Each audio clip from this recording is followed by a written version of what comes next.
Hello' everyone, আজি একো নতুন এটা মিনি ব্লগ লৈ সকলোকে স্বাগতম জনাইছোঁ। আজি বনাম ইডলি। কেনেকৈ বনাব পাৰি ঘৰতে জানো আহক। ইডলি বনাবৰ কাৰণে মই ল'লোঁ চুজিখিনি মই হাফকৈ ভাজিলৈ দিলোঁ। চেনি লৈছোঁ মই আধা কাপ। চেনি আৰু চুজি মিক্স কৰি লৈ পানী দিম। এতিয়া চুজি আৰু পানীখিনি মিক্স কৰি ল'ম।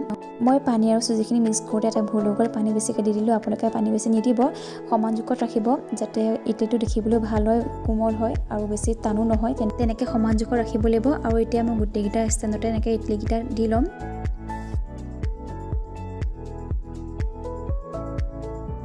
এতিয়া মই ষ্টেণ্ডডাল বহাই দিম কুকাৰত। এতিয়া দিছেনে কুকাৰত বহাই দিলোঁ।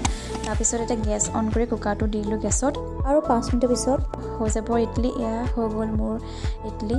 দেখিছেনে ইমান ধুনীয়া হৈছে। আৰু আপোনালোকে ভিডিঅ'টো কেনেকুৱা পালে চাই কমেণ্ট কৰি জনাব। যদিহে আপোনালোকে বিচাৰে ঘৰতে এনেকৈ ইডলি বনাব বলে, আপোনালোকে মোৰ ভিডিঅ'টো যদি চাই ভাল পাইছে এবাৰ ট্ৰাই কৰি চাব। আৰু আজিলৈ লৈছোঁ বিদায়, আন এটা ভিডিঅ' লগ পোৱাৰ আশাৰে। আজিলৈ বাই বাই।